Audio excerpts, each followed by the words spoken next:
Uşaqlar, bugün keçirik neft sənayesini, 19-cu əsrin ikinci yarısı neft sənayesi, sənayenin digər sahələri və kənd təsərrüfatı mövzularını üçün birlikdə. Neft sənayesi. Azərbaycan ta 19-cu əsrin ortalarından bəri neft çıxarılan bir ölkədir. Təqribən artıq 200 ilə yaxın bir dövr olacaq ki, Azərbaycanda neft çıxarılır. Yəni 200 ildən biraz az. Dünyada ilk dəfə mexaniki qazma üsulu, yəni buruq üsulu ilə neft quyusu Azərbaycanda Bibiheybətdə çıxarılmışdır. Semyonovun rəhbərliyi ilə 1848-ci ildə qazılan quyu, hansı ki Amerikada 13 il səhv eləmirəmsə sonra ilk dəfə neft çıxarılmışdır bu üsulla. Lakin bu üsul çox da əlverişli olmur, yenidən əvvəlki formaya, əl əməyinə qayıdılmışdır. Amma yəni bu iş buna görə də Azərbaycan dünyada bir ilkdir. Bu dövrdə Azərbaycanda neft sənayesinin bir qədər zəif inkişaf etməsinin hələ də səbəbləri nələr idi? Birincisi, kəndlərin məcburi əməklə istifadə edilməsi. İkincisi, yeni texnika və texnologiyaların tətbiq edilməməsi və digər bu kimi feodal səbəblər idi də, deyək ki, kapitalist istehsal üsuluna hələ tam keçilməmişdir. Neft çıxarılması o dövrdə uşaqlar elə bir proses idi ki, neft çıxarılan zaman insanlar ölə bilirdilər. Yəni fəhlələr, oradakı kəndlilər. Çünki birdən-birə fontan vururdu neft və o insanların, fəhlələrin və ya orada məcburi işlədilən, pulsuz işlədilən kəndlilərin ölümünə səbəb olurdu. Məhz bu səbəblərdən Çar hökuməti 1864-cü ildə Balaxanıda kəndlilərin məcburi əməyini ləğv etdi. Balaxanı neft mədənlərində kəndlilərin məcburi əməyini ləğv etdi. Məcburi əməyin ləğv edilməsi ilə başladı fəhlələr gəlib işləməyə neft sənayesində.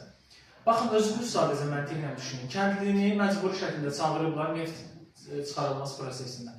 Yəni, kəndli gəlib neft çıxardır və ona pul da verməyəcəklər. Adamın nə həvəsi ola bilər ki, oradan neft çıxarılmasında, qoy neft çıxsın, fontan vursun, nə vercinlər. Axşama kimi vaxtını keçirib çıxıb gedir. Amma fəhlə, kəndlilərin məcburi əməyin ləğv edilməsindən sonra fəhlələr başladı. Gördüyü işə görə günün sonunda pul veriləcək. O məcburdur ki, daha çox çalışsın, daha çox quyu qazsın, belə desək. Və bu proses və eyni zamanda əsas məsələ iltizam sisteminin mövcudluğu neftin çıxarılmasına böyük əngəl idi. İltizam nə idi demişdik? İltizam icarə sistemi idi. Məsələn, bir ərazi verilirdi hər hansı birimizdə ki, buranı icarəyə verirdilər ki, neft çıxar. Sən orada neft çıxarırdın. Elə sən neft çıxarmağa, təzə neft çıxarmağa başlayanda quyu fontan vurmalıq, 3-5 il vaxt lazımdır ona. Sən təzə neft çıxarmanda dövlət gəlir ki, həmçə icarənin vaxtı bitdi, quyunu verir. Ona görə də 1872-ci ildə iltizam sistemində ləğv edildilər və yerinə müqayisə yolu edildi. Yəni hərrac yolu ilə neft yerlərinin satılmasına başlandı, neft torpaqlarının. Uşaqlar, bu neftin 72-ci il iltizamı ləğvindən sonra nefti torpaq alanlar kimlər idi? Bizim hamımızın tanıdığımız Hacı Zeynalabdin Tağıyev, Mustan Ağayev, Muxtarov, Şəmsə Əsədullayev. Bu kimi şəxslər milli kapital adlanır. Milli kapitalizmin, milli burjuaziyamızın görkəmli nümayəndələri. Nefti torpaqlar aldılar və varlandılar. İndi baxaq görək xarici kapital kimlər idi? Xarici kapital 1879-cu ildə testlərə daha çox düşür. Nobel qardaşları, 1880-ci il Fransız Rothschild şirkəti və 90-cı il İngiliz Goodbar. Nobel bizim üçün ona görə önəmlidir ki, Azərbaycan tarixində bir neçə yeniliyə imza atıblar neft sahəsində.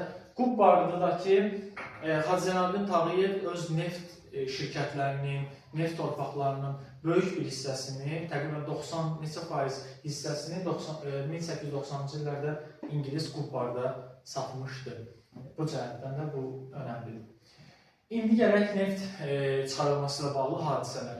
1859-cu il Suraxanıda ilk ağ neft zavodu inşa edildi. Kimlər tərəfindən? Rus kapitalistləri tərəfindən.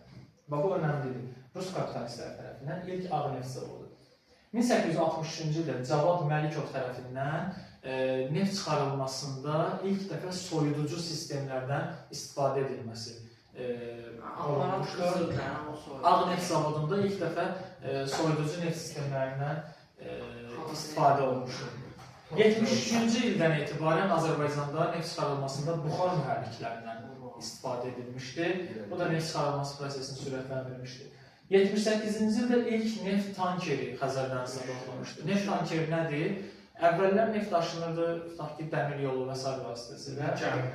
78-ci ildə gəminin arxasına bağlayıblar tankeri və o gəmi ilə aparırlar Həştərxan limanlarına, aparırlar Rusiyanın digər hissəsinə. İlk neft tankerinin adı Zoroastr tankeri idi və kim tərəfindən deməli istifadə edilmişdi? Nobel qardaşları tərəfindən. Və 1880-ci ildə vaqon sisternlər istifadə edilmişdi və vaqon sisternlər, yəni ki, ilk dəmir yolu vasitəsilə neftin daşınmasına başlanmışdı. Və bir də burada niyəsə yazmamışam. 1878-ci ildə ilk neft boru kəməri. 1878-ci ildə ilk neft boru kəməri istifadəyə verilmişdi. Balaxanı və Qaraşəhər arasında. Daha sonra 19-cu əsrin ikinci yarısında, yəni sonlarına doğru Azərbaycan dünyada birinci yerə çıxdı neft çıxarılması üzrə. Dünyada. Ümumi dünyada istehsal edilən neftin böyük bir hissəsi Azərbaycanın payına düşür. Rusiya nefti istehsal edilən 19-cu əsrin sonlarına doğru. Rusiya istehsal edən neftin isə 90% Bakının payına düşürdü. 90%. Və Bakı, uşaqlar, bilirsiniz necə bir yerə çevrilmişdi 19-cu əsrin sonunda. Yəni ki, hər millətdən adam görə bilərdiniz və hər tərəfdən insanlar işləmək üçün gəlirdi. Dünyanın ən məşhur şəhərlərindən biri idi Bakı. Böyük şirkətlər gəlirdilər, bax bu 3 dənə şirkətin şirkət kimi. Və 93-cü ildə Bakı neftin bölüşdürülməsi ilə bağlı, neftin dünyada satışı ilə bağlı 1893-cü ildə Bakı Ağneft Zavod sahibləri ittifaqı yaradılmışdı. Bu ittifaqda əsas rol oynuyordu Fransız Rothschild'in, daha doğrusu İsveçin Nobel qardaşları şirkəti, hətta ABŞ-ın Standard Oil şirkəti dünyada neftin paylanması uğrunda bölüşdürmə etmişdilər. Sonralar bu Bakı Ağneft Zavod sahibləri ittifaqı dağılmışdı. Sədr Əməsi 97-də dağılmışdı. Və dediyim kimi, Hacı Zeynalabdin Tağıyev də öz neft payının böyük bir, öz oğullarının etirazına baxmayaraq, oğulları ona çox etiraz edəmişdilər.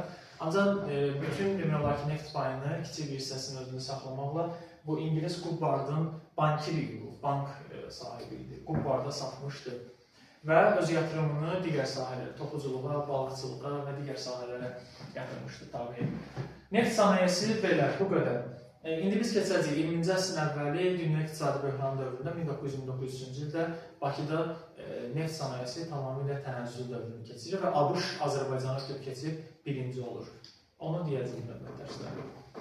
Gələk biz sənayenin digər sahələrinə. Burada mütləq bilməlisiniz metallurgiya sənayesi.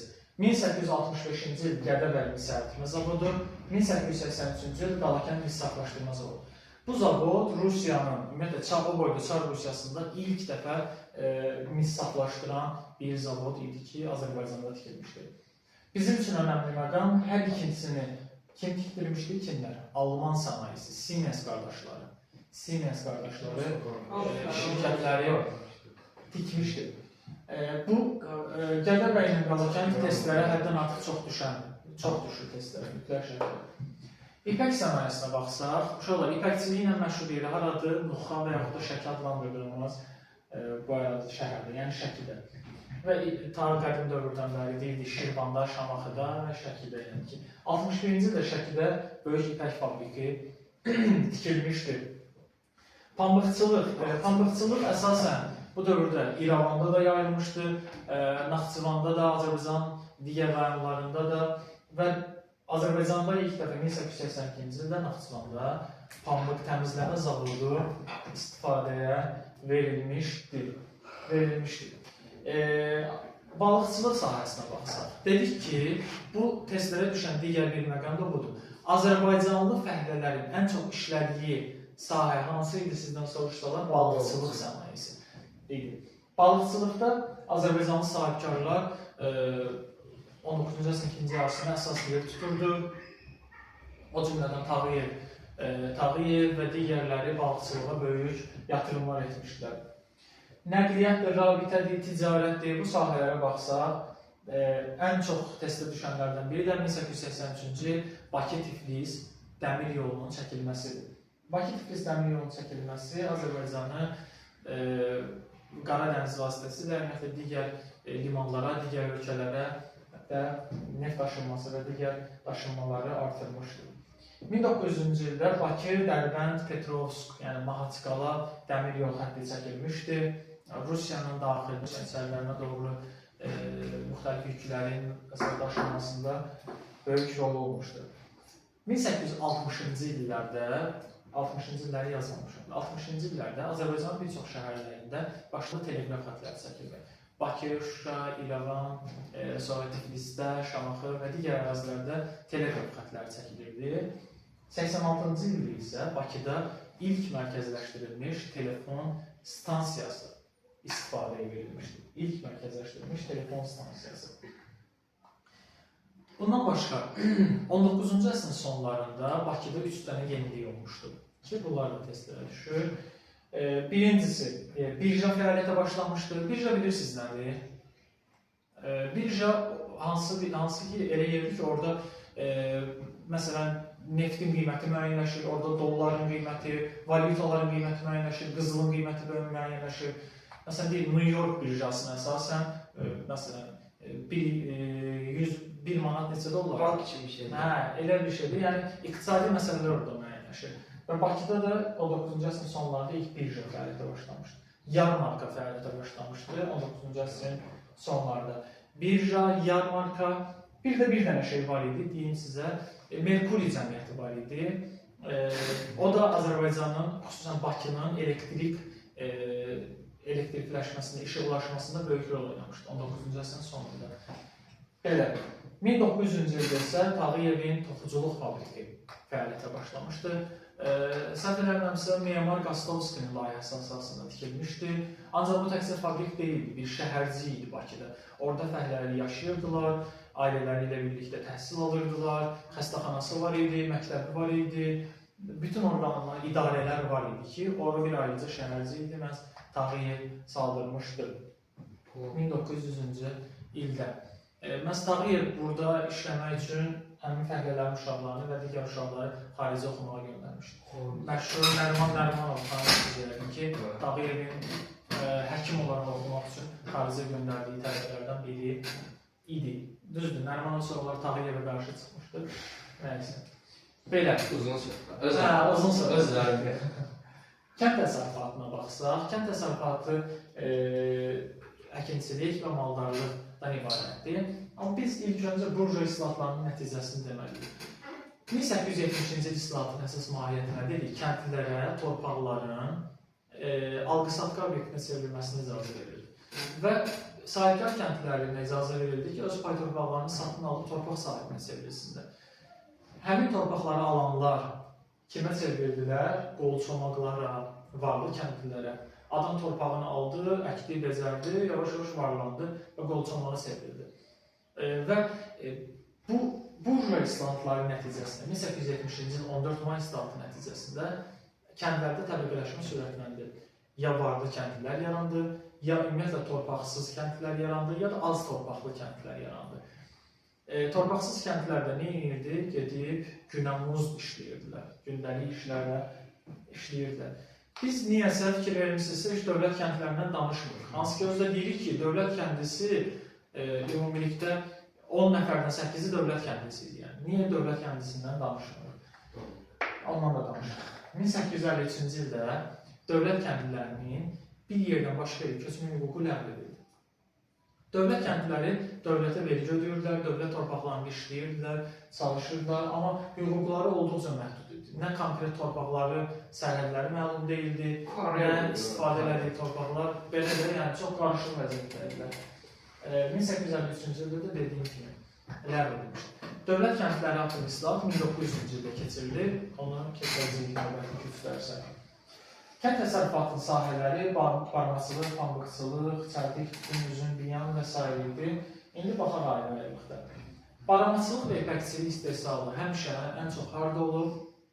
Şəkidə. Amma Şəkidə də deməli yaxşı inkişaf etmişdir. Nuxa və yaxud da Şəkidə. Ona görə nə adlandırırlar Nuxanı? Şəki. Qafqaz Liyonu. Qafqaz Liyonu. Məhz barmaqçılıqda, ipəkçilikdəki uğurlarına görə Qafqaz Liyonu adlandırırlar.